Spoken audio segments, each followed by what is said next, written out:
Kagaya ng nabanggit ko sa simula, noong January 9, sumisigaw tayo ng Viva Nazareno at nakita ko ang ilang mga larawan o pictures ng ilang mga parishioners dito na nando doon.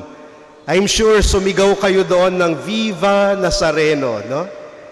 Dito sa ating parokya, ang sinisigaw naman natin, Viva Santo Niño. Napaisip lang ako, ano nga kaya ang tawag sa isang taga Nazaret? Kasi ang grown-up man ay Nazareno, no? Kaya siya tinawag na Nazareno kasi taga Nazaret siya, doon siya lumaki. At malaking mama na siya, kaya Nazorian, no? Ano kaya ang tawag sa maliit na batang taga Nazaret? May alam ba kayo? Ha? Lino! Nasa Lino! Ang totoo niyan, hindi ko rin alam, no? Napaisip lang ako, no? Kasi ang pumapasok sa isip ko yung Italian word na bambini at saka Spanish word na bambino, no? Sa atin Santo Niño, no? Pwede niyong i-research o hanapin yon, no? What do we call a boy from Nazareth? Small boy like Jesus when he was a small boy, no? Kasi nga, Nazareno ang tawag natin nung malaki na siya, no? Nung bata siya, ano kaya ang tawag sa kanya, no? Bukod sa kanyang pangalan, no? Na Jesus, no? Anyway, ang earliest memory na I can recall about Santo Niño when I was a small boy ay kapag piyesta ng Santo Niño, naalala ko yung isang maliit na private school doon sa bayan namin, nagpaparada sila. At kaming mga bata, excited na manood ng parada nila kasi number 1, may naghahagis ng candy, no? Kaya sunod kami ng sunod sa parada, no? Kapag maghahagis ng candy, agawan kami, no? Pero ingat ka lang kasi ang tawag nila sa parada nila ay ati-atihan, no? Ati-atihan. At sa ati-atihan, uso doon yung nagpapahid ng uling, no? O yung minsan nga naalala ko may dala pang merong isang maitim na kaldero eh. Siguro walang mabiling uling yun. Yung kaldero nila yung dinala niya, no? Papahid niya sa kamay. Pag may nakitang tao, papahid sa mukha mong ganon, no? Kaya uuwi ka na puro uling ang mukha mo. Pero masaya.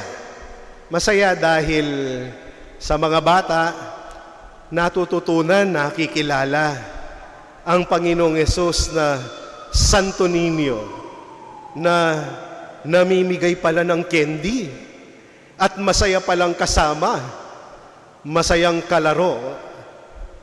Pero yung Santo Niño na iyon, gaya ng ating tema para sa taong ito, ay Santo Niño na nagtuturo at gumagabay. Bakit siya nagtuturo? Kasi nga, narinig natin sa ating gospel, teacher siya, rabbi, rabboni, no? Sa wikang Hebreo, no?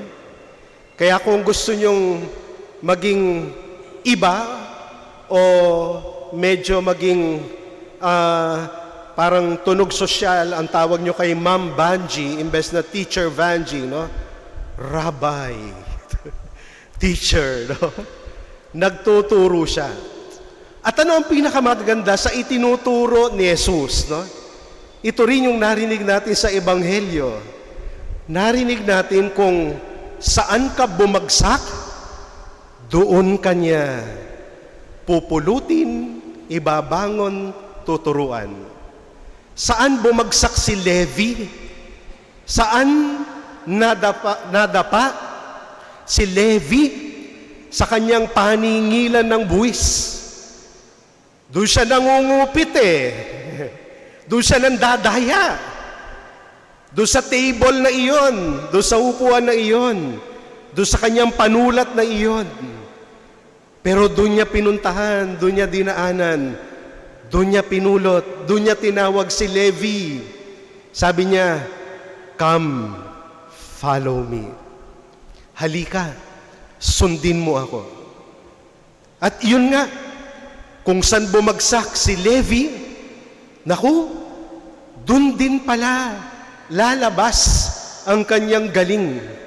Baka sa the same table na iyon, the same pen o panulat na iyon, dun isinulat ni Levi o naging Mateo ang kanyang ebanghelyo eh. Ang ganda ng kwento ng buhay niya. Isang makasalanan na bumagsak, nadapa, nagkamali. Pero here comes Jesus, calling him, "Come, follow me." Not judging him, not telling him, "Itigil mo yan ha, alam kong ginagawa mo." Hindi. Hindi niya muna sinabihang magbago ka at sumama ka sa akin. Ang sabi niya kaagad, "Halika, sumama ka sa akin." Kaya yung mga nagsasabing, "Father, pasensya na, di po ako makapaglilingkod sa simbahan kasi medyo makasalanan po ako eh." Di ka naman tatawagin ng Diyos na magbago ka muna bago ka maglingkod sa Kanya. Tatawagin ka niya at sa pagsunod mo sa Kanya, naku, dun pala mababago ang buhay mo. Kaya ang ganda ng ating patron, teacher, guro. Siya ay guro na pinupulot, pinapabangon, pinapatayo kung saan ka bumagsak. Saan ka ba bumagsak? Ano ang bagsak mo sa buhay? Hayaan mong turuan ka ni Jesus. Hayaan mong pulutin ka ni Jesus. Hayaan mong ibangon ka ni Jesus. Pangalawa, siya ay gumagabay, no? Gumagabay siya dahil siya ay propeta, pari, at hari, no? Gumagabay siya para ibaling natin ang ating atensyon sa Ama, no? Kasi yun ang role, no, ng pari, ng propeta, tsaka ng hari, no? So that we can turn to the Father who gives everything, who can perhaps may not be able to solve our prayers, but a Father who can listen to us and embrace us kapag binuksan natin ang puso natin sa Kanya. Kaya siya ay tama at totoong gabay ng ating buhay. Pagtuunan lang natin ang pansin natin sa maliit na imahe ng Santo Niño, no?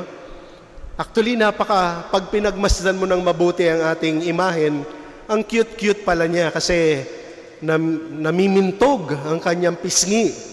Medyo nangungusap ang kanyang mga mata na nakatingin, no? Bakit kaya hinayaan ng Diyos na maging anyong maliit bata siya, no? Sa piling natin. Kasi children are expected to respect the elders. Children are expected to follow the elders, no? Children are expected to follow their parents. Younger people are expected to follow the older ones, the elders. At ganun din naman, tayong mga maliliit na nilalang sa lipunan, dapat nire-respeto natin yung mga nakatataas. Kasi ang tawag natin sa mga nakatataas ay elders, no? Kaya nga kahit na maraming matanda dito, kahit na mas bata ako sa inyo, ang tawag nyo sa akin ay Father. Lay people should respect priests, bishops. Priests should respect bishops. Bishops should respect cardinals and the Pope. No? As you go higher and higher and higher, people will respect you. Pero there is a God who is the highest of all. Siya ang pinakamataas kasi siya ang naglalang ng langit at lupa, siya ang lumikha sa atin. So meaning to say, siya lang dapat ang ating irerespeto. Pero tingnan ninyo, naging bata, naging maliit, nagrespeto sa mga nakakatanda sa kanya. Nirespeto niya ang kanyang mga magulang, sina Jose at Maria. Nirespeto niya siguro, marahil at syempre dapat ang mga matatanda noong panahon niya. Ang Diyos nagpakaliit-liit para ipakita niya ang respeto niya sa tao. In fact, nirespeto niya si Levi. Come, follow me, sabi niya. Hindi niya pinuwersa. Hindi niya sinabi o binlockmail, Levi, I know who you are. Kung hindi ka sasama sa akin, ibubunyag ko sa lahat ang iyong mga kasalanan. Pero he respected even the sinner. Even the sinner. So ito marahil lang isang paanyaya sa atin, no?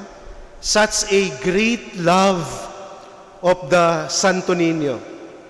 Respect. If there is any lesson that Santo Niño teaches us, it is that respect is not only to be given to the more experienced, to the older, to the higher, or to the one with greater authority. Respect must be given to everybody. And the mark of a real Christian is that we are able to give respect. We are able to reverence even those whom society considers lower than ourselves. Kaya sana respeto sa mga katulong, respeto sa mga yaya, respeto sa mga driver at security guard, respeto sa mga tindera, tricycle driver, respeto kahit sa mga puno, hayop, aso, pusa. Respeto sa isa't isa. Kasi kaya may war ngayon because of the lack of respect. I feel na there is no peace in this world because we have lost our capacity to show respect for everybody and for everything. Mga minamahal na kapatid, sana turuan tayo ng Santo Niño, hindi lang magdasal at bumaling sa Ama, kundi higit sa lahat, maging respectable or magkaroon ng respeto sa isa't isa. Amen. Magsitayo pang lahat.